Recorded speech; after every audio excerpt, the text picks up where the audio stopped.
जहां जहां विश्व में गए हैं, हमने कोई लड़ाई नहीं की, हमने किसी का राज्य नहीं जीता, हमने किसी के संपत्ति को लूटा नहीं। जहां गए वहां ज्ञान दिया, सभ्यता दी।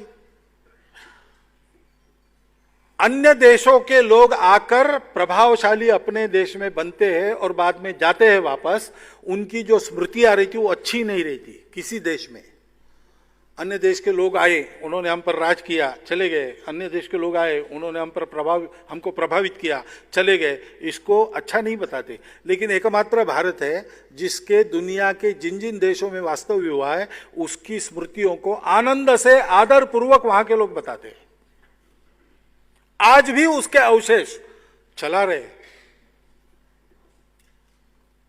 कहीं पर मूर्तियां मिलती है, कहीं पर शिल्प खड़े करते हैं नए सिरे से। महाभारत के, रामायण की कथाएं चलती है, रामलीलाएं चलती है, आनंद के साथ चलती है। पूजा पद्धति बदल गई, न वहां पर शैव रहे न वहां पर बौद्ध रहे, आज मुसलमान है, लेकिन वो कहते हैं हमने अपने पूर्वज नहीं बदले। ये मधुर स्मृतियां एकमात्र चमत्कार भारत का क्यों है? इसलिए है कि भारत इस संतुलन को, अनुशासन को, विश्व कल्याण की भावना से सबको अपना मानकर ले गया है।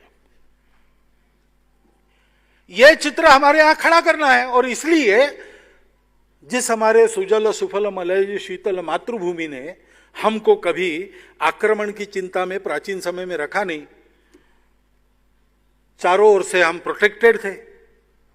आज के जैसे जाने आने के साधन नहीं थे तो हम सुरक्षित थे, समृद्धि थी, तो हमने कभी लड़ाई करना सीखा ही नहीं। जो आएगा उसको बसा लिया, तुम भी रहो। भाषाएं हमारी भी पहले से अनेक है, देवी देवता हमारे पहले से अनेक है, उससे कुछ नहीं बिगड़ता। मानवता के धर्म को लेकर चलो।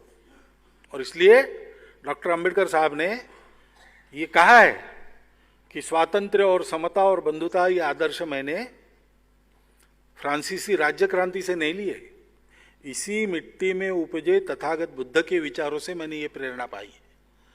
क्योंकि स्वतंत्रता आई तो समता का लोप होता है, और समता लाने गए तो स्वातंत्र्य को संकुचित करना पड़ता है। एक साथ दोनों लाना है तो बंधुभाव की आवश्यकता है, और वो बंधुभाव ही धर्म है।